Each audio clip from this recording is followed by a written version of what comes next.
नमस्कार, आप सभी को स्वागत है हमारे चैनल पे। आज की वीडियो में बात करेंगे सेमेस्टर नंबर 4 की इकोनॉमिक्स। तो इकोनॉमिक्स की यूनिट नंबर 4 को हमें डिस्कस करना है, सेमेस्टर नंबर 4 की। ठीक है, तो इसमें जो फर्स्ट टॉपिक आता है that is new economic policy structural adjustment programme, that is SAP. ठीक है, देन उसके बाद second generation reforms and related issues.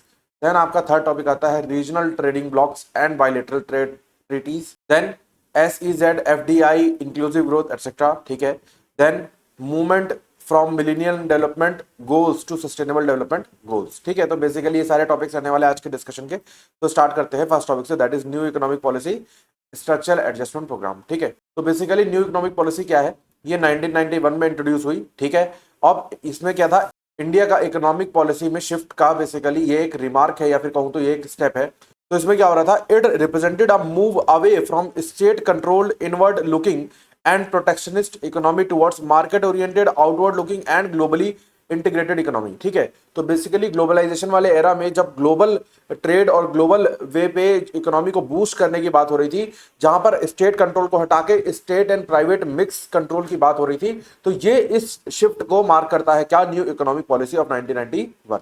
ठीक है, देन उसके बाद न्यू इकोनॉमिक पॉलिसी को देखें तो implemented mainly through structural adjustment programme के थ्रू ये इंप्लीमेंट हुई। ठीक है, it was adopted by India as a part of economic reform package recommended by international finance institution, particularly international monetary fund, that is IMF and world bank. तो ये basically recommendation of the IMF and world bank था, और इसमें क्या था, ये system structural adjustment programme के through इसको इंप्लीमेंट किया जा रहा था। अब देखते क्या है, why SAP was introduced in India, that is structural adjustment program क्यों इंट्रोड्यूस हुआ। सबसे पहला, बैलेंस ऑफ पेमेंट क्राइसिस। तो बेसिकली जो पेमेंट क्राइसिस है उसको बैलेंस करने के लिए। ठीक है, तो बहुत ज्यादा इंडिया को सफर करना पड़ा बिकॉज ऑफ पेमेंट क्राइसिस। ठीक है, तो foreign exchange reserves were barely sufficient for 2-3 weeks. ठीक है, राइजिंग इंपोर्ट बिल्स, तो इंपोर्ट जो कर रहे थे इंडिया, जो ऑयल इंपोर्ट कर रहा था उसका बिल बहुत बढ़ रहा था, उसको पे करना था। स्टैग्नेंट एक्सपोर्ट, तो एक्सपोर्ट कम हो गया था।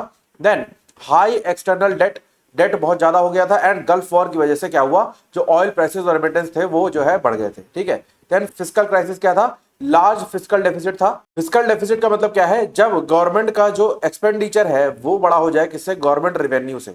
तो जितना पैसा आ रहा है, आमदनी अठनी हो रही है और खर्चा रुपया हो रहा है, तो उस तरीके से ग्रोइंग रेवेन्यू डेफिसिट, तो रेवेन्यू डेफिसिट भी बढ़ रहा था कि मतलब जो रेवेन्यू आना चाहिए था वो नहीं आ रहा था।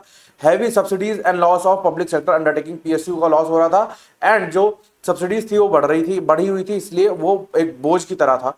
ठीक है, देन इनसफिशियंसीज देखे क्या है, सबसे पहले लाइसेंस राज था। ठीक है, मतलब लाइसेंस के थ्रू आप जो है ट्रेड वगैरह कर सकते थे। एक्सेसिव स्टेट कंट्रोल था for the business activities, productivity कम थी, एंड पुअर कॉम्पिटिटिवनेस थी, मतलब मार्केट में कॉम्पिटिटिवनेस कम थी, तो इसकी वजह से क्या था, मोनोपोली था, मतलब जिसका प्राइस जो मर्जी है वो रख रहा था। एंड स्लो ग्रोथ था, तो इकोनॉमी का ग्रोथ रेट स्लो था। ठीक है, देन उसके बाद मीनिंग अगर देखें तो क्या है, सबसे पहले structural adjustment programme refers to a comprehensive set of macro economic structural reform design to, पहला किस चीज के लिए, stabilise economic in short run. तो बेसिकली लॉन्ग रन में वहां पे जरूरत नहीं थी, वहां पे शॉर्ट रन में स्टेबलाइजेशन की जरूरत थी, सिंस बहुत ज्यादा डेफिसिट हो रहा था। Then restructure the economy in long run, तो लॉन्ग रन में इकोनॉमी को रीस्ट्रक्चर करना था। देखो, स्टेबल करना था शॉर्ट रन में, और लॉन्ग रन में रीस्ट्रक्चर करना था ताकि स्टेबल बना रहे। ठीक है, reduce the role of state, तो स्टेट का रोल कम करो, मतलब गवर्नमेंट का रोल कम करो, ताकि जो प्राइवेट पर्सन है वो इकोनॉमी को स्टेबल रखने में कुछ हेल्प कर पाए। देन स्ट्रेंथन मार्केट मैकेनिज्म, ठीक है, तो मार्केट मैकेनिज्म को स्ट्रेंथन करो, बूस्ट करो। Then integrate the national economy with the global economy, तो जो ग्लोबल इकोनॉमी है उसको लिंक करो नेशनल इकोनॉमी से ताकि स्टेबिलिटी बनी रहे। Then SAP is not a single policy but bundle of reforms. क्या क्या थे, पहला SAP ने क्या क्या इफेक्ट करा, सबसे पहला फिजिकल पॉलिसी को अच्छा किया, मॉनेटरी पॉलिसी को अच्छा किया, trade policy, industrial policy, financial sector and public sector, इन सब पे उसने इफेक्ट डाला और उसको बूस्ट किया। देन ऑब्जेक्टिव्स अगर देखें तो क्या है, सबसे पहले आता है क्या, correction of balance of payment imbalance. ठीक है, तो जो बैलेंस ऑफ पेमेंट होना चाहिए था, मतलब जो रेवेन्यू और जो एक्सपेंडिचर था उसका जो बैलेंस होना चाहिए था, उसमें जो इम्बैलेंस होता उसको करेक्ट किया। Then reduction of physical deficit, जो फिजिकल डेफिसिट मैंने बताया, एक्सपेंडिचर जो था ज्यादा था और रेवेन्यू कम था, उसको बैलेंस किया, रिड्यूस करा, मतलब उसके जो डिफरेंस था उसको रिड्यूस करा। Then improvement in efficiency and productivity, तो जो एफिशिएंट प्रोडक्शन है ऑफ द कंट्री उसको बढ़ाया। Then promotion of private sector participation, since state का रोल कम किया, लाइसेंस राज को कम किया, तो वहां पर लोग प्राइवेटली भी इन्वॉल्व हो पाए इकोनॉमी को बूस्ट करने के लिए। एक्सपोर्ट लेड ग्रोथ, ठीक है, तो एक्सपोर्ट भी करना शुरू हुआ, इंडिया का मटेरियल एक्सपोर्ट में भी जाना शुरू हुआ। इंटीग्रेशन विद ग्लोबल इकोनॉमी, तो ग्लोबल इकोनॉमी के साथ इंटीग्रेट हुए ताकि स्टेबलाइजेशन बना रहे। Then long term sustainable economic growth, ठीक है। तो सस्टेनेबल इकोनॉमिक ग्रोथ बनाई in the long term. Sustainable का मतलब क्या है, best output in the given raw material, ठीक है। देन उसके बाद कंपोनेंट्स अगर देखें तो कंपोनेंट्स क्या है, सबसे पहला लिबरलाइजेशन, प्राइवेटाइजेशन एंड ग्लोबलाइजेशन, ये इसके एसएपी के 3 पिलर्स हैं, ठीक है। देन लिबरलाइजेशन का मतलब क्या है, रिलैक्सेशन ऑफ गवर्नमेंट कंट्रोल्स, जो स्टेट कंट्रोल है उसको कम कर दो, regulations to encourage free functioning of market, ताकि मार्केट जो है वो इंडिविजुअल लेवल पे फ्रीली फंक्शन कर पाए। देन इसके मेजर्स क्या थे, सबसे पहला इंडस्ट्रियल लिबरलाइजेशन, सबसे पहले इंडस्ट्रीज को थोड़ा लिबरलाइज किया जहां पर स्टेट के रोल कम करे, that is abolition of industrial licensing for most industries, तो इंडस्ट्रीज के जो लाइसेंस थे उसको कम करा। Then reduction in compulsory government approvals, तो जो गवर्नमेंट अप्रूवल चाहिए होते थे इंडस्ट्रीज को उसको भी थोड़ा रिलेटिवली कम करा। Then freedom to expand capacity, तो इंडस्ट्रीज को अगर अपनी कैपेसिटी को इंप्रूव करना है, एक्सपेंड करना है, तो उसमें भी उसको फ्रीडम दी ताकि इंडस्ट्रीज अच्छे से वर्क कर पाए और इकोनॉमी सस्टेन कर सके। देन फाइनेंशियल सेक्टर के क्या क्या रिफॉर्म में, सबसे पहला रिडक्शन इन गवर्नमेंट कंट्रोल और बैंक्स, तो बैंक्स पे रिडक्शन किया गवर्नमेंट कंट्रोल का। Introduction of prudential norms, greater autonomy to banks and entry of private and foreign banks, ठीक है। तो ये बेसिकली बैंकिंग सेक्टर में इनोवेशन हुआ। देन फिस्कल रिफॉर्म्स क्या करा, रिडक्शन ऑफ सब्सिडीज, जो सब्सिडीज थी उसको कम करा ताकि सरकार का कुछ पैसा बच सके और एक्सपेंडिचर कुछ कम हो सके। ब्रॉडनिंग ऑफ टैक्स बेस, तो टैक्स बेस को बढ़ाया। And rationalisation of tax structure, तो टैक्स स्ट्रक्चर को रैशनलाइज करा, मतलब हायर इनकम ग्रुप से हायर टैक्स, ठीक है। देन मॉनेटरी रिफॉर्म्स क्या था, सबसे पहला market determinate interest rate and reduction in statutory liquid ratio and reduction in cash reserve ratio. तो ये दोनों बेसिकली क्या है, ये आपका कुछ ऐसी स्पेसिफिक आरबीआई के नॉर्म्स होते हैं जो बैंक को फॉलो करने पड़ते हैं। यहां पर क्या है, वहां पर बैंक को कुछ पर्टिकुलर अमाउंट लिक्विड रेशियो में, मतलब लिक्विड एसेट्स में वहां पर स्टोर करनी पड़ती है, कुछ मिनिमम अमाउंट जो भी आरबीआई इंपोज करे, और यहां पे कैश में स्टोर करनी पड़ती है जो आरबीआई इन्फोर्स करे, ठीक है, जितना आरबीआई बोलेगा। तो बेसिकली ये जो अमाउंट है और ये जो अमाउंट है, इस अमाउंट को छोड़कर जितनी अमाउंट बचती है बैंक के पास उसको वो लोन में डिसबर्स कर सकते हैं। देन प्राइवेटाइजेशन अंडर एसएपी, क्या हुआ, इसका मीनिंग मतलब प्राइवेटाइजेशन मतलब क्या है, पब्लिक सेक्टर का रोल कम करके प्राइवेट सेक्टर का रोल बढ़ाना। अब फॉर्म्स अगर देखें तो क्या है, डिसइन्वेस्टमेंट मतलब partial sale of government equity in PSU, तो पीएसयू जो थे, जो कि प्योर गवर्नमेंट एंटिटी थी, उसके अंदर कुछ शेयर्स जो है उसको सेल किया गया टू द प्राइवेट इंडिविजुअल्स, पर जो मेन कंट्रोल रहा वो गवर्नमेंट के पास था। Then strategic sale, that is transfer of management control, मतलब मेन ओनरशिप गवर्नमेंट के पास है पर मैनेजमेंट किसी और को दे दिया गया। डी नेशनलाइजेशन मतलब complete transfer of private ownership, complete transfer to private ownership limited in India, ठीक है। तो बेसिकली जहां पर कंप्लीट प्राइवेट पर्सन वर्क कर रहा हो। देन ऑब्जेक्टिव्स क्या है, सबसे पहला इंप्रूव एफिशिएंसी, ठीक है, एफिशिएंसी तो बढ़ी जाती है प्राइवेट कंपनी की, क्योंकि अगर आप काम करोगे तो ही आपकी जॉब रहेगी। Then reduce physical burden on government, ठीक है। Then mobilise resources, introduce competition and enhance productivity, तो ये बेसिकली एक कॉमन सी अंडरस्टैंडिंग है। देन ग्लोबलाइजेशन अगर देखें तो ग्लोबलाइजेशन का मतलब क्या है, integration of Indian economy with global economy, ठीक है। तो मेजर्स क्या है, सबसे पहला ट्रेड रिफॉर्म्स हुए, मतलब जो टैरिफ्स वगैरह लगने हैं इंपोर्ट्स पे एटसेट्रा, ठीक है। Then removal of quantitative restrictions, तो क्वांटिटी रिलेटेड जो रिस्ट्रिक्शंस है उसको रिमूव किया। एंड प्रमोशन ऑफ एक्सपोर्ट्स, तो एक्सपोर्ट्स को प्रमोट किया गया, ठीक है। देन उसके बाद फॉरेन इन्वेस्टमेंट रिफॉर्म्स हुए, that is liberalisation of foreign direct investment, FDI जिसको बोला गया, ठीक है। देन मतलब क्या है एफडीआई का, जहां पर फॉरेन के लोग आकर के इंडिया में इन्वेस्ट कर सकते हैं। Automatic approval route in many sectors and entry of multinational corporation, MNCs का जो अप्रूवल है वो, तो ये सब चीजें इंट्रोड्यूस की गई। देन एक्सचेंज रेट रिफॉर्म्स का मतलब क्या है, devaluation of rupee, shift to market determined exchange rate and convertibility on current account, तो बेसिकली ये जो एक्सचेंज रेट है मतलब जो आपकी करेंसी बेटर करती है टुवर्ड्स द अदर्स नेशन, ठीक है। Then role of IMF and world Bank देखें अगर क्या है, सबसे पहला क्या आता है, आईएमएफ ने क्या किया, provide short term balance of payment support, ठीक है। तो जो बैलेंस ऑफ पेमेंट पे सपोर्ट किया शॉर्ट टर्म बेसिस पे। देन एम्फसाइज्ड स्टेबलाइजेशन मेजर्स, तो जो स्टेबलाइज करने के लिए जो मेजर्स चाहिए उसको एम्फसाइज किया। Focus on fiscal discipline and monetary control, तो बेसिकली फिस्कल पॉलिसी जो गवर्नमेंट बनाती है एंड मॉनेटरी कंट्रोल पे उसना फोकस करा आईएमएफ ने, इंटरनेशनल मॉनेटरी फंड ने। देन वर्ल्ड बैंक ने क्या किया, provided long term development loans, ठीक है। तो लॉन्ग टर्म में जो डेवलपमेंट के लिए पैसा चाहिए था उसको प्रोवाइड किया। Focusing on structural reforms and emphasizing sectorial reforms, poverty reduction and institutional efficiency, तो ये सब चीजें करी by the IMF and world Bank. Then achievements अगर देखें तो सबसे पहले क्या है, इकोनॉमिक ग्रोथ हुआ, जीडीपी बढ़ा, improvement in foreign exchange reserves and then expansion of private sector हुआ through globalisation and privatisation. Then integration with global economy हुआ, ठीक है। तो ग्लोबल इकोनॉमी से इंडिया की मार्केट जुड़ गई।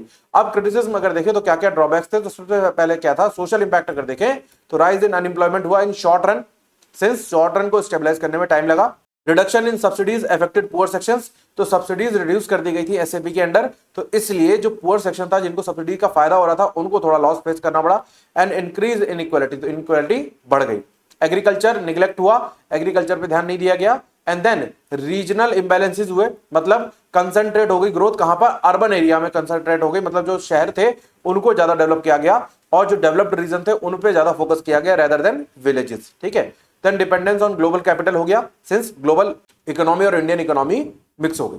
Then SAP and inclusive growth अगर देखें तो बेसिकली एसएपी के लिए जो सपोर्टर्स है उन्होंने क्या आगे किया, created long term growth potential, तो लॉन्ग टर्म में जो ग्रोथ हुई वो एसएपी के थ्रू हुई। मॉडर्नाइज द इकोनॉमी, इकोनॉमी को मॉडर्नाइज किया, प्राइवेटाइज किया and improve efficiency, since privatise किया तो एफिशिएंट इकोनॉमी बना पाए। देन क्रिटिक्स ने क्या कहा, फेवर्ड मार्केट और वेलफेयर, तो मार्केट को फेवर किया rather than the individual welfare, individual lifestyle को बढ़ाने के बजाय मार्केट को बढ़ाया। Then increase socio economic disparities, social economic disparities बढ़ गई, मतलब जो डिफरेंस था between the rich and poor वो बढ़ गया। Required stronger social safety nets, ठीक है। देन उसके बाद आओ तो ये आपका कंक्लूजन है ऑफ द फर्स्ट टॉपिक, इसके साथ हमारा फर्स्ट टॉपिक ओवर हो जाता है। अब चलते हैं next topic, that is second generation reforms and related issues, ठीक है। तो अब बेसिकली देखते हैं, after NEP 1991 India successfully implemented first generation reforms, तो फर्स्ट जनरेशन रिफॉर्म्स तो वहीं पे इंप्लीमेंट हो गए। अब आते हैं mainly on liberalisation, privatisation and globalisation, LPG जिसको बोला जाता है, ठीक है, तो उस पर फोकस था इन 1991। देन उसके बाद आगे चलते हैं तो देखते हैं क्या सेकंड जनरेशन रिफॉर्म्स का मीनिंग क्या है। सेकंड जनरेशन रिफॉर्म्स का मीनिंग क्या है, next phase of economic reforms, मतलब जो फर्स्ट जनरेशन में एलपीजी वाला हुआ, लिबरलाइजेशन, प्राइवेटाइजेशन एंड ग्लोबलाइजेशन, उसके बाद अब और क्या, ठीक है। तो इसमें क्या आता है, इंस्टीट्यूशनल एफिशिएंसी को बढ़ाना, जो सेकंड जनरेशन रिफॉर्म्स है उसमें गवर्नेंस एंड रेगुलेटरी फ्रेमवर्क्स को अच्छा करना। Then reforming market factors, that is land, labour, capital, इसको रिफॉर्म करना ताकि प्रोडक्टिविटी बढ़ सके। इंक्लूसिव एंड सस्टेनेबल ग्रोथ को बढ़ाना, मतलब सबको इंक्लूड करके चलना और ग्रोथ को सस्टेनेबल रखना, मतलब मैक्सिमम आउटपुट रिसीव करना ऑफ द मिनिमम इनपुट, ठीक है। देन उसके बाद आगे चलते हैं तो क्या आता है, why second generation reforms became necessary, क्यों जरूरी हो गए, बिकॉज लिमिटेशंस थी कुछ फर्स्ट जनरेशन रिफॉर्म्स की। क्या लिमिटेशंस थी, सबसे पहला growth was uneven and regionally imbalance, जो हमने अभी डिस्कस किया, जो क्रिटिक्स का कहना था कि डिस्पैरिटीज बढ़ती गई। राइजिंग इनकम इनइक्वालिटी, क्योंकि अर्बन एरिया में डेवलपमेंट हुई इसलिए इनकम इक्वालिटी इनइक्वालिटी बढ़ गई। जॉबलेस ग्रोथ हुई, लोग जॉबलेस हो गए। वीक पब्लिक सर्विस डिलीवरी, तो पब्लिक सर्विस डिलीवरी जो थी वो वीक हो गई। And persistent fiscal stress, fiscal stress अभी भी बना हुआ था। देन स्ट्रक्चरल ब्लॉक बॉटलनेक्स थे, कुछ बॉटलनेक्स का मतलब क्या है, वहां यहां रास्ता चौड़ा है, यहां रास्ता चौड़ा है, पर जो बीच का लिंकिंग है वो बहुत सकरा है, ठीक है। तो रिजिड लेबर लॉज थे, ठीक है। Then inefficient land acquisition process था, land acquisition was not easy in India before. Then poor infrastructure था, इंफ्रास्ट्रक्चर बहुत खराब था। Then weak judiciary and contract enforcement था, कॉन्ट्रैक्ट होता तो था पर ब्रीच ऑफ कॉन्ट्रैक्ट बहुत इजीली हो जाता था। देन गवर्नेंस डेफिसिट्स थे, तो इसलिए क्या था, ये स्ट्रक्चरल बॉटलनेक्स थे, मतलब जो चीज अच्छे से स्मूथ वे में होनी चाहिए ब्रॉड चेन में वो चीज नहीं हो पा रही थी। देन ग्लोबल कंपटीशन एक और कारण था, that is efficient institution, faster dispute resolution and predictable regulatory system. तो बेसिकली ये सब चीजें इंडिया को चाहिए थी from the global other countries, इसे अडॉप्ट करना था। देन ऑब्जेक्टिव्स क्या था, सबसे पहला सस्टेनिंग हाई इकोनॉमिक ग्रोथ, तो सबसे पहला जो सेकंड जनरेशन रिफॉर्म्स का ऑब्जेक्टिव था वो ये था कि हाई इकोनॉमिक ग्रोथ को सस्टेन करके रखना है, उसे छोड़ना नहीं है, ठीक है। इंप्रूविंग क्वालिटी ऑफ ग्रोथ, तो क्वालिटी ऑफ ग्रोथ को इंप्रूव करना बहुत जरूरी था, मतलब ग्रोथ इस लेवल पे ना हो कि इकोनॉमिक ग्रोथ तो हो रही है पर इंडिविजुअल की ग्रोथ नहीं हो रही, तो क्वालिटी भी मेंटेन करना जरूरी था रेदर देन क्वांटिटी, ठीक है। Then enhancing productivity and competitiveness, productivity को बढ़ाओ और कॉम्पिटिशन को मार्केट में इन्फोर्स करो, अदरवाइज मोनोपोली हो जाएगी। Then strengthening governance and institutions, तो गवर्नेंस और इंस्टीट्यूशंस को स्ट्रेंथन करो। Ensuring inclusive and equitable development, तो इंक्लूसिव करो मतलब सबको इंक्लूड करके, और इक्विटेबल हो मतलब जिसको जितनी जरूरत हो उसका उतना डेवलपमेंट होता रहे। Then reducing regional and social disparities, तो जो रीजन बेस्ड डिस्पैरिटीज थी, सोशल डिस्पैरिटीज थी, उसको रिमूव करो। देन मेजर एरियाज क्या थे, सबसे पहले समझते हैं गवर्नेंस एंड इंस्टीट्यूशनल रिफॉर्म्स पे, मतलब उनकी जो गवर्नमेंट बॉडीज है या फिर जो इंस्टीट्यूशंस हैं उसके अंदर efficiency, transparency, accountability and rule of law को बढ़ाओ, ठीक है।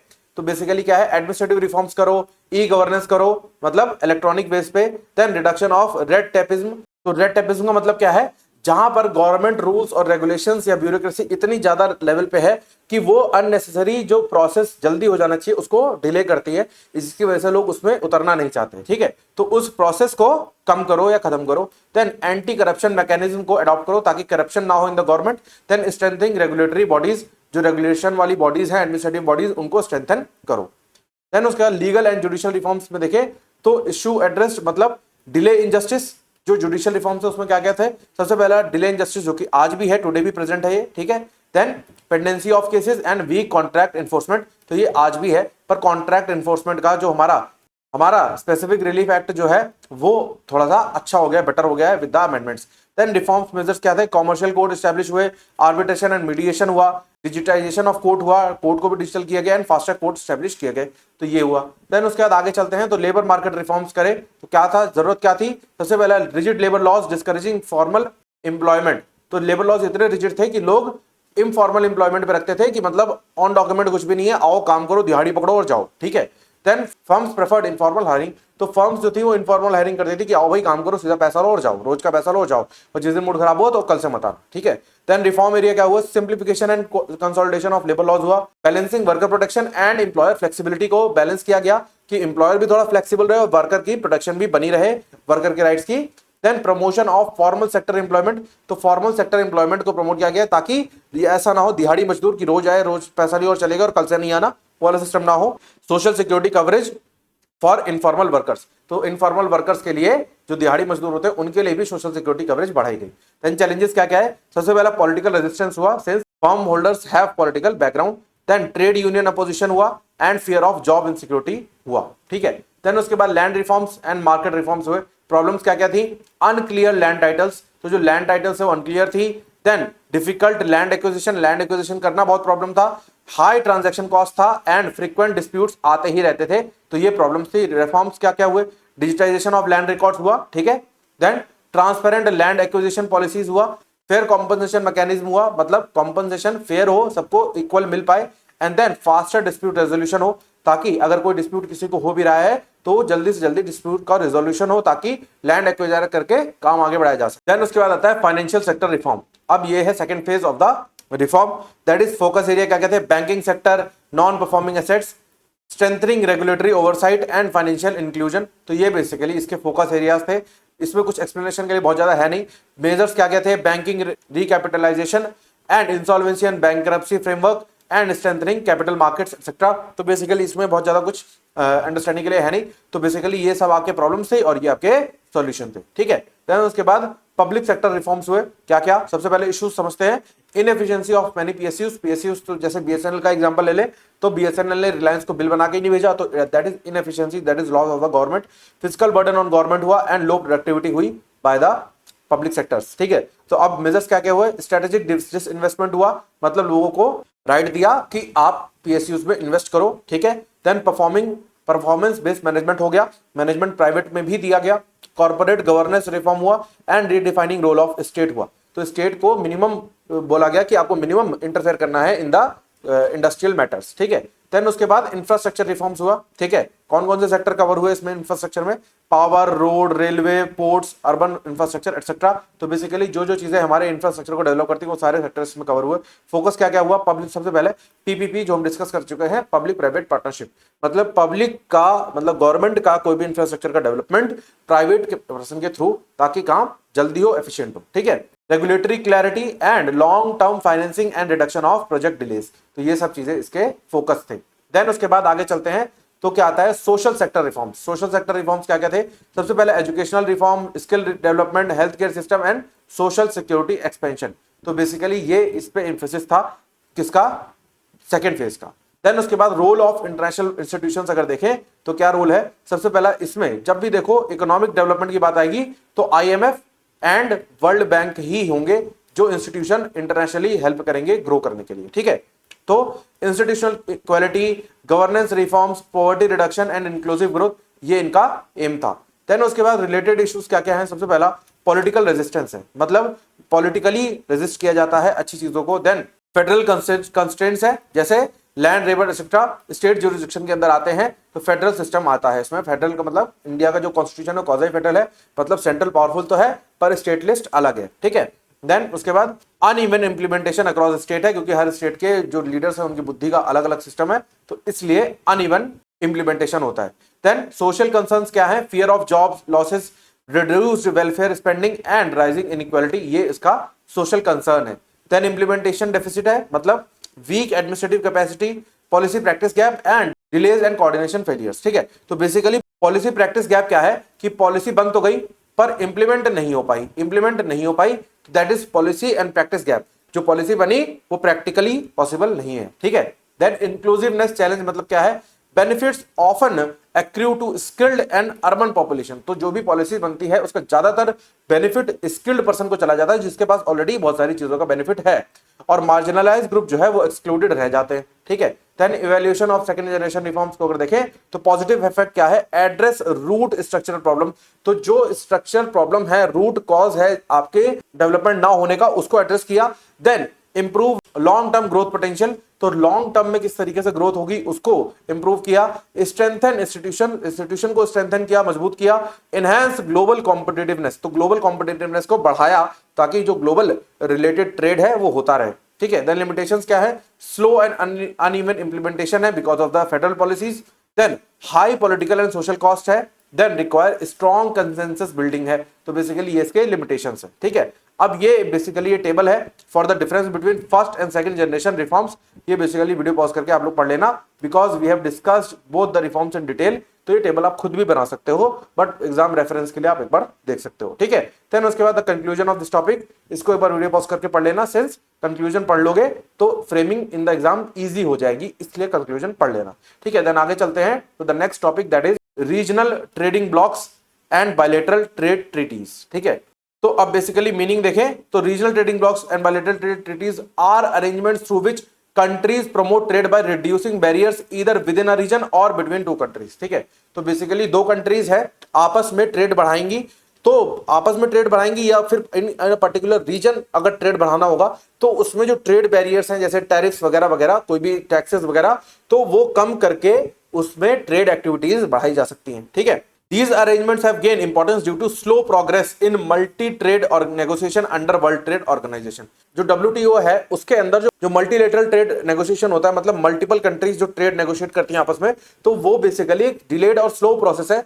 बायलैटरल मतलब क्या है, दो लोगों के बीच में ही अंडरस्टैंडिंग होनी है, तो दैट इज मच इजियर। ठीक है, देन उसके बाद रीजनल ट्रेडिंग ब्लॉक्स को समझते हैं। तो सबसे पहले डेफिनेशन अगर देखें, it is a group of countries that agree to reduce और eliminate trade barriers among themself. ठीक है, तो बेसिकली रीजनल ट्रेडिंग ब्लॉक्स क्या है कि कुछ कंट्रीज हैं, मान लो 4 कंट्रीज हैं जो कि आपस में अच्छी बॉन्डिंग रखते हैं, अच्छी रिस्पेक्ट रखते हैं, सिंस चारों कंट्रीज की इकोनॉमी एक दूसरे पर डिपेंडेंट है, तो उस केस में क्या होगा, तो चारों कंट्रीज हैं वो एग्री कर जाएंगी कि भाई हम चारों आपस में एक दूसरे पे ट्रेड बैरियर्स इंपोज कम करेंगे। ठीक है, देन इकोनॉमिक लॉजिक क्या है, इसमें सबका ही फायदा है, सिंस एक प्रोडक्ट इधर से उधर सस्ते में जाएगा तो उधर से इधर भी सस्ते में आएगा। ठीक है, देन उसके बाद आगे चलते हैं तो ऑब्जेक्टिव्स क्या है, सबसे पहले promotion of intra regional trade, तो इंट्रा रीजनल ट्रेड का प्रमोशन होगा तो एक कंट्री दूसरे कंट्री को हेल्प करेगी टू इंप्रूव द इकोनॉमी। ठीक है, देन उसके बाद economies of scale and specialisation, तो बेसिकली क्या है, a larger regional market allows firms to produce on large scale and specialise according to comparative advantage reducing production cost. तो large scale में production जब भी होता है तो प्रोडक्शन कॉस्ट कम होता है, जिसकी वजह से चीजें इजीली अवेलेबल होंगी as well as at better cost available होगी। ठीक है, देन कलेक्टिव बार्गेनिंग पावर, तो 4 कंट्रीज हैं, 4 में से अगर मान लो 1 2 3 4 कंट्रीज हैं, अब ये अपने प्राइस बढ़ा दे तो उस केस में ये तीनों कंट्रीज मिलके इससे बार्गेनिंग कर सकती है। ठीक है, लेवल्स ऑफ रीजनल इंटीग्रेशन अगर देखें तो सबसे पहले क्या है, preferential and free trade agreements. ठीक है, तो प्रेफरेंस बेस्ड एग्रीमेंट कि भाई हम आपको प्रेफरेंस देंगे टुवर्ड्स अदर कंट्रीज, और फ्री ट्रेड है मतलब आपका जो प्रोडक्ट हमारे में आएगा वो बैरियर्स से मुक्त होगा ताकि उसका प्रोडक्ट भी हमारी मार्केट के हिसाब का बने और हम उसकी कॉस्ट भी हमारी मार्केट के कॉस्ट के हिसाब से रहे।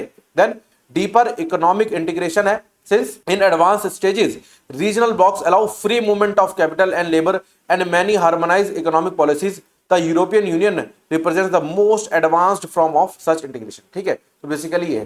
देन उसके बाद मेजर रीजनल ट्रेडिंग ब्लॉक्स क्या क्या है, सबसे पहले यूरोपियन यूनियन है। ठीक है, देन एशियन है, ये हम डिस्कस कर चुके हैं, देन सार्क भी हम डिस्कस कर चुके हैं। ठीक है, देन उसके बाद बायलैटरल ट्रेड ट्रीटीज को अगर देखें तो सबसे पहले क्या था, डेफिनेशन अगर देखें, bilateral trade treaty is an agreement between 2 countries. Bilateral का मतलब हमेशा याद रखना 2 कंट्रीज, बाई मतलब 2। ठीक है, to reduce trade barriers and improve market access for goods and services. तो दो कंट्रीज आपस में भाईचारे के तहत ट्रेड बैरियर्स को कम करेंगी और क्या होगा, मार्केट एक्सेस को बढ़ाएंगी ताकि दोनों कंट्रीज के गुड्स और सर्विसेज इंटरचेंज हो सके। देन स्कोप ऑफ एग्रीमेंट अगर देखें, often cover trade in goods services, investment protection, intellectual property rights, dispute settlement mechanism, तो ये सारी चीजें में इनके स्कोप रहते हैं। देन उसके बाद रीजंस देखें तो सबसे पहला क्या है, मल्टीलेटरल नेगोशिएशन। तो मल्टीलेटरल में क्या है, बहुत सारी कंट्रीज इन्वॉल्व है, इसलिए उनका नेगोशिएशन स्लो हो जाता है क्योंकि हर कंट्री का मत अलग है अपने इंटरेस्ट के हिसाब से। Then strategic and economic interest जो है वो भी डिफर होता है फॉर द मल्टीलेटरल ट्रीटीज, ठीक है। देन उसके बाद एडवांटेजेस अगर देखें, सबसे पहला ट्रेड क्रिएशन एंड इन्वेस्टमेंट, तो ट्रेड बढ़ता है और इन्वेस्टमेंट का स्कोप बढ़ता है। Then technology transfer and growth, तो दोनों ही कंट्रीज का जो भी बायलैटरल एग्रीमेंट में होते हैं या ट्रीटी में होते हैं, उनका दोनों ही कंट्री का टेक्नोलॉजी एक तो ट्रांसफर होता है सिंस मार्केट ओपन है, एंड ग्रोथ एक साथ होता है। देन इश्यूज अगर देखें तो क्या आता है, सबसे पहला ट्रेड डाइवर्जन। ट्रेड डाइवर्जन का मतलब क्या है, preferential treatment within blocks में divert trade away from more efficient non member countries, ठीक है। तो बेसिकली कहने का मतलब क्या है, अब मान लो कि ए और बी दो कंट्रीज हैं, ठीक है, इनके बीच में बायलैटरल ट्रीटी हो गई, पर जो ए को इस कंट्री को प्रोडक्ट देना है वो उतना एफिशिएंटली प्रोड्यूस नहीं कर पा रहा जितना सी कर लेता है, पर इन दोनों के बीच में क्योंकि भाईचारा है, इन दोनों के बीच में ट्रीटी है, तो इस वजह से सी जो है बेचारा कोई भी मतलब नहीं रख पा रहा और वो डाइवर्टेड है, वो उसके हेल्प नहीं कर सकता, ठीक है। देन अनइक्वल बार्गेनिंग पावर है एंड कॉम्प्लेक्स ट्रेड रूल्स हैं, ठीक है। तो बेसिकली ये सब चीजें डिपेंड करती हैं सिचुएशन टू सिचुएशन, क्योंकि अगर मान लो फॉर एग्जांपल जैसे हम यूएन की ही बात करें, ठीक है, तो यूएन के अंदर जो परमानेंट मेंबर्स हैं, ठीक है, परमानेंट मेंबर्स, उनके पास क्या है, वीटो पावर, ठीक है। तो वीटो पावर होने की वजह से बाकी मेंबर्स जो कि परमानेंट नहीं है उनके ऊपर वो बैठ जाते हैं, और यहां तक कि अगर कोई भी डिसीजन भी हो तो अगर एक कंट्री भी चाहे तो उसको इन्फोर्स होने से रोक सकती है। तो that is the disadvantage. Similarly यहां पर भी ऐसे है कि जो बार्गेनिंग पावर है वो मोर पावरफुल कंट्री के पास ज्यादा है, सिंस उसके डिसीजंस जो हैं वो कहीं ना कहीं वो टेक ओवर कर लेती है पावरफुल कंट्री, ठीक है। देन उसके बाद आगे आओ, the conclusion of this topic, ठीक है, तो एक बार इस कंक्लूजन को पढ़ लेना। देन उसके बाद आगे आओ तो क्या आता है, next topic that is special economic zones, जिसको एसईजेड कहा जाता है।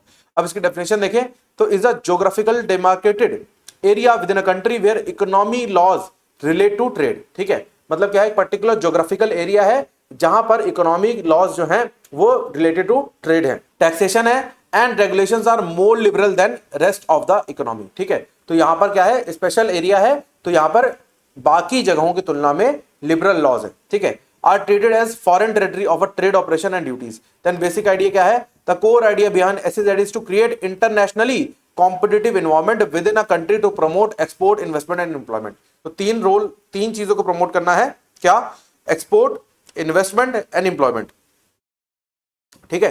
देन उसके बाद ऑब्जेक्टिव्स देखें तो प्रमोशन ऑफ एक्सपोर्ट, हम समझ चुके हैं, अट्रैक्शन ऑफ इन्वेस्टमेंट, इन्वेस्ट करें लोग, देन एम्प्लॉयमेंट जनरेशन हो सके, सिंस जब एक्सपोर्ट होगा, इन्वेस्टमेंट होगा तो एम्प्लॉयमेंट तो जनरेट ऑटोमेटिकली होगा, ठीक है।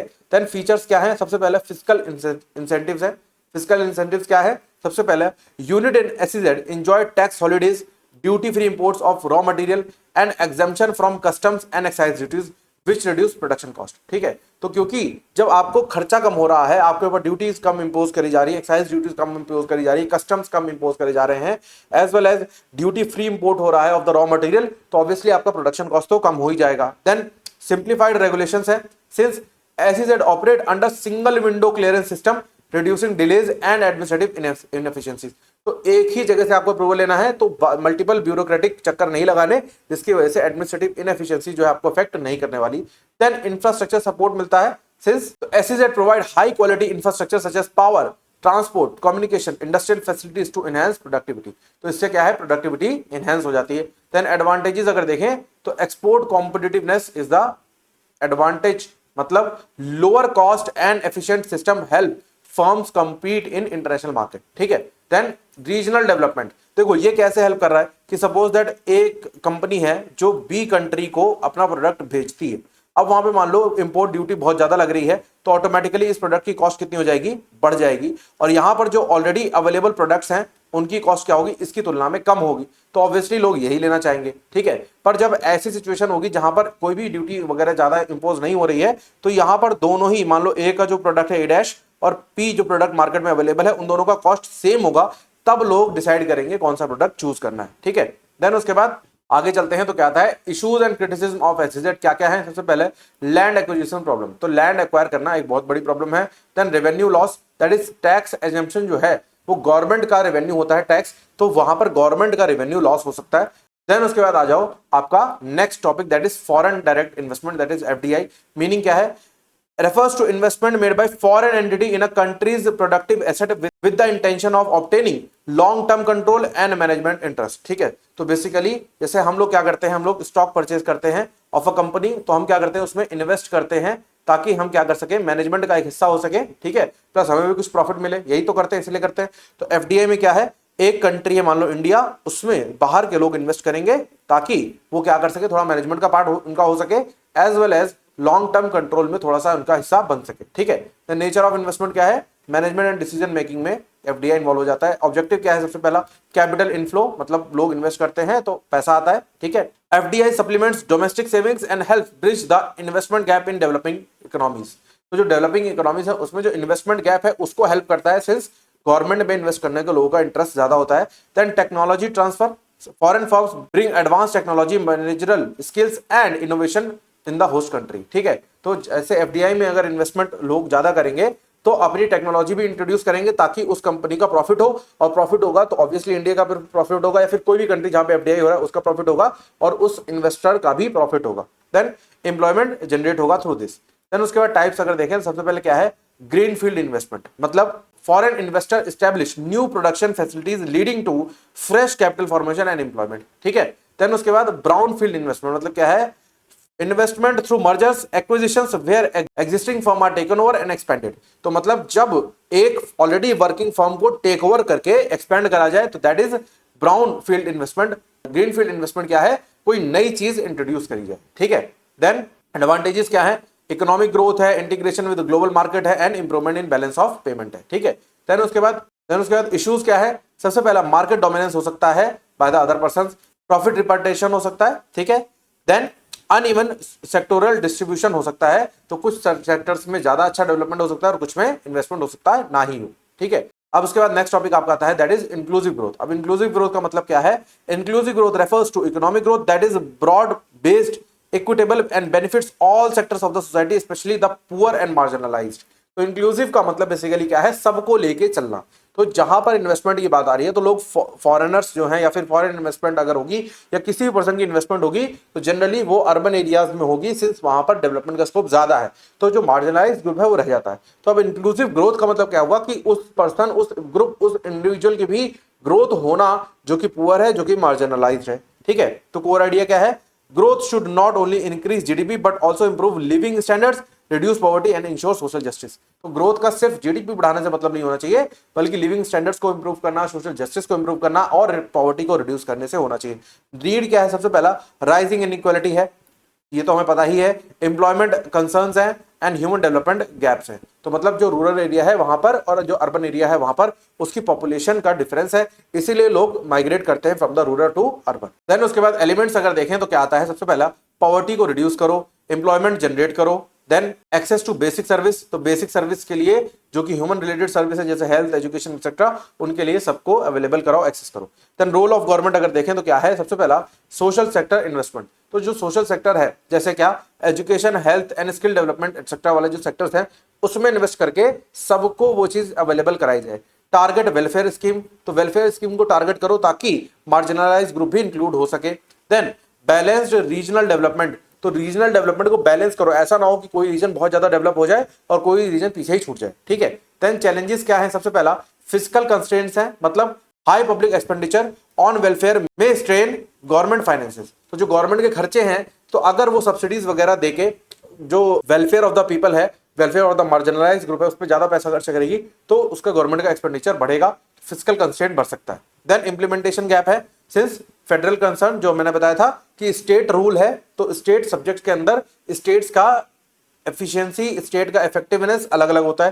देन स्ट्रक्चरल अनएम्प्लॉयमेंट हो सकता है, मतलब स्किल मिसमैच जो है वो एबिलिटी ऑफ ग्रोथ को रिस्ट्रिक्ट कर सकता है। ठीक है, देन उसके बाद interlinkage between these three things, तो सबसे पहला इसमें देखते हैं एसईजेड एंड एफडीआई लिंकेज, मतलब क्या है, SEZ acts as magnet for FDI by providing business friendly environment and export infrastructure। तो जो SEZ है स्पेशल इकोनॉमिक जोन्स, वो FDI को चुंबक की तरह खींचता है, जैसे लोहे को चुंबक खींचता है वैसे ही, क्योंकि FDI को क्या चाहिए, इन्वेस्टमेंट करने पे रिटर्न चाहिए। और SEZ क्या है, बेसिकली इकोनॉमिक जोन है जहां पर अच्छा खासा ट्रेड होता है विदाउट एनी रिस्ट्रिक्शन, तो ऑब्वियसली वहां पर इन्वेस्टमेंट का रिटर्न ज्यादा होगा। ठीक है, then FDI and inclusive growth का देखें तो FDI contributes to inclusive growth when it generates employment, transfer skills and support local industries। तो जब ऐसा होता है कि FDI के थ्रू लोकल इंडस्ट्रीज को सपोर्ट मिल रहा है, स्किल बढ़ रही है लोगों की और एम्प्लॉयमेंट जनरेट हो रहा है, तब FDI जो है इंक्लूसिव ग्रोथ को सपोर्ट करता है, अदरवाइज नहीं करता। SEZ and inclusive growth tension मतलब क्या है, while SEZ promote growth without proper safeguards there may lead to displacement and inequality undermining inclusiveness। ठीक है, तो SEZ और इंक्लूसिवनेस का उतना ज्यादा बॉन्डिंग नहीं है। ठीक है, देन उसके बाद the conclusion of this topic, इसके साथ हमारा ये कंक्लूजन भी खत्म हो गया, ये टॉपिक भी हमारा ओवर हो गया।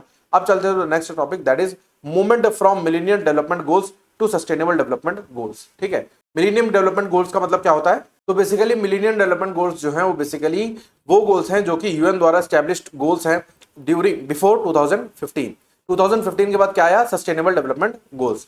अब देखते हैं ग्लोबल डेवलपमेंट ट्रांजिशन क्या है। सबसे पहला, movement from millennium development goals to sustainable development goals represent a major shift in global development agenda from narrow basic needs to approach to comprehensive sustainable and inclusive framework. ठीक है, तो जो millennium development goals थे वो क्या थे, narrow sense में थे, और जो बेसिक नीड्स को फुलफिल करते हैं, इतनी ग्रोथ कर लो, इतनी डेवलपमेंट कर लो कि तुम्हारी बेसिक नीड्स फुलफिल हो जाए। फिर उसके बाद क्या हुआ, बेसिक नीड्स हट के हम एक अच्छे लाइफस्टाइल पे आए। देन रोल ऑफ UN क्या है, सबसे पहले उन्होंने मिलेनियम डेवलपमेंट गोल्स बनाए and then sustainable development goals बनाए। ठीक है, देन उसके बाद आओ क्या है, सबसे पहला मिलेनियम डेवलपमेंट गोल्स को अगर देखें तो ओरिजिन क्या है, सबसे पहला MDG was adopted in 2000 following millennium declaration with the aim of addressing extreme poverty and basic human deprivation. तो जो बेसिक नीड्स है उसको डेवलप करने के लिए ये बने इन 2000 से 2015 तक ये बने। ठीक है, मतलब 15 तक ये चलाए गए। देन उसके बाद टाइम फ्रेम क्या है, 15 साल का एजेंडा था। ठीक है, 2000 से 2015 का।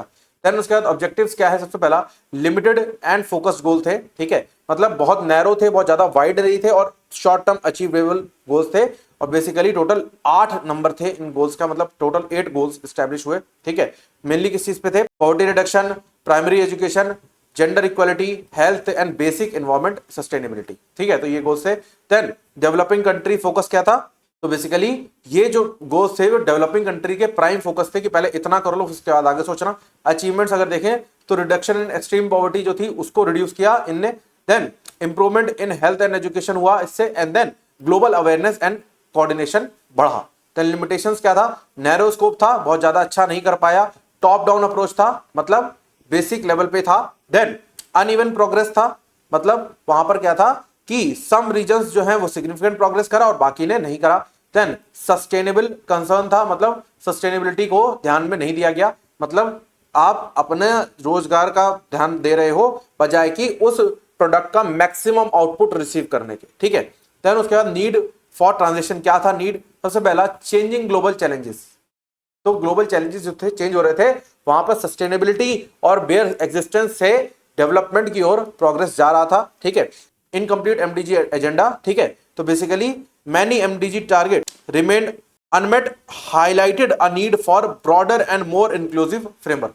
तो बहुत सारे टारगेट ऐसे थे जो अचीव नहीं हो पाए इन दिस 15 ईयर्स, तो इसलिए जरूरत लगी कि कुछ अच्छा हो सकता है, कुछ अच्छा टारगेट करना चाहिए। Then integration of development dimension. ठीक है, तो डेवलपमेंट डायमेंशन इंटीग्रेट हो गई, मतलब बेयर एग्जिस्टेंस से एक better lifestyle. Then sustainable goals अगर देखें तो क्या है, adopted in 2015 as a part of 2030 agenda, तो मतलब 2015 से 2030 तक का ये एजेंडा है। ठीक है, ऑब्जेक्टिव्स क्या है, सबसे पहला एक्सपेंडेड स्कोप, तो स्कोप बढ़ गए, 17 गोल्स थे एंड 169 टारगेट्स थे, इसके अंदर याद रखना।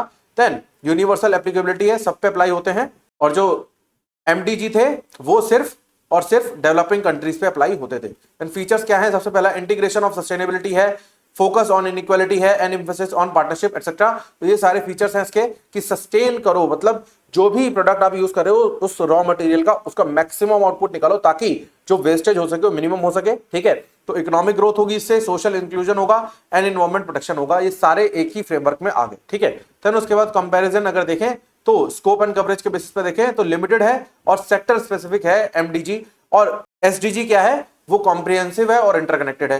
अप्रोच अगर देखें follow donor recipient model, while SDG जो है वो emphasise share responsibility and corporation. तो बेसिकली जो सस्टेनेबल डेवलपमेंट है वो शेयर्ड रिस्पांसिबिलिटी है। देन सस्टेनेबिलिटी डायमेंशन अगर देखें तो एनवायरमेंट सस्टेनेबिलिटी किसमें है, एसडीजी में है, पर एमडीजी में नहीं है। देन सिग्निफिकेंस अगर देखें तो क्या आता है, होलिस्टिक डेवलपमेंट अप्रोच है। तो एमडीजी से जब एसडीजी में शिफ्ट हुए तो होलिस्टिक डेवलपमेंट अप्रोच हुआ, मतलब सारे सेक्टर्स को इंक्लूड करके डेवलपमेंट करना। देन लॉन्ग टर्म विजन हुआ, मतलब एसडीजी जो है वो अभी तक चल ही रहा है 2030 तक, तो बेसिकली लॉन्ग टर्म विजन है ये, क्योंकि अंत में आपको एग्जिस्टेंस के अलावा भी सोचना पड़ेगा इन्वायरमेंट के बारे में भी, ठीक है। देन पॉलिसी इंटीग्रेशन हुआ, मतलब governments are encourage to integrate SDG in their national development planning and policy making. जो सस्टेनेबल डेवलपमेंट गोल है वो डोमेस्टिक लॉ में भी इंट्रोड्यूस किया गया। चैलेंजेस क्या है, सबसे पहला रिसोर्स कंस्ट्रेंट्स हैं, ठीक है। देन इंप्लीमेंटेशन कैपेसिटी है एंड ग्लोबल कोऑर्डिनेशन है। तो बेसिकली ये चैलेंजेस हैं of this goals of the sustainable development goals, क्योंकि क्या है, रिसोर्स जो है वो कंसंट्रेट है कुछ हैंड्स में, ठीक है। तो requires substantial public and private investment है एसडीजी को पूरा करने में, बिकॉज टेक्नोलॉजिकल इनोवेशन जरूरी है, ठीक है। Then many countries face governance and institutional challenges in implementing SDG target. तो जो एसडीजी के जो टारगेट्स हैं उसको इंप्लीमेंट करने में बहुत सारे गवर्नेंस ब्यूरोक्रेटिक प्रॉब्लम्स होती हैं एंड ग्लोबल कोऑर्डिनेशन जरूरी है, तभी एसडीजी के जो टारगेट्स हैं वो पूरे होंगे। Then finally the conclusion of this topic. तो इसी के साथ हमारे टॉपिक भी ओवर हो जाता है, तो वीडियो पॉज करके एक बार कंक्लूजन पढ़ लेना। Thank you for watching, stay tuned for further updates. अगर कोई डाउट हो तो कमेंट सेक्शन में पूछ लेना। इसी के साथ unit number 4 of economics is also covered. तो इसी के साथ हमारा सिलेबस खत्म हो जाता है। Thank you for watching, stay tuned for further updates. मिलते हैं अब नेक्स्ट सेमेस्टर में। All the best for your exams.